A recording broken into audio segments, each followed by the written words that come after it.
मेरे वालिद साहब ने पूरी दुनिया में हथौड़ी से तबला बजाया तो लोगों को बहुत पसंद आया, तो मैं तो उन्हीं की नकल करता हूँ। खैर, कव्वाली को कव्वाली समझना चाहिए।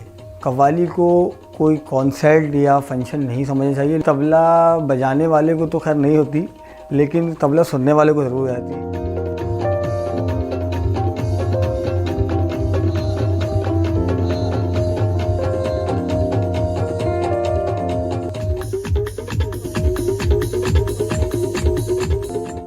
भाई तबला जो मैं प्रॉपर बजा रहा हूँ उसको बजाते हुए तकरीबन मुझे अब 10 साल हो जाएंगे। और वैसे तबला बचपन से ही अल्हम्दुलिल्लाह हमारे घर में है, तो हम बचपन से ही बजाते हैं। भाई ये शौक़ ऐसे आया कि अल्हम्दुलिल्लाह हम 6 भाई हैं और 6 के 6 ही तबला बजाते हैं। तो भाई, पापा, मुस्तफ़ा मुझसे बड़ा वाला भाई, सुहेल भाई, वसीम भाई, अमजद भाई, सारे भाइयों को देख देख कर हम काफ़ी छोटा था तो वो लोग बजाते थे, तो हमें भी शौक़ पैदा हुआ कि हम भी बजाएं। तो अल्लाह ताला ने आहिस्ता आहिस्ता करा दिया।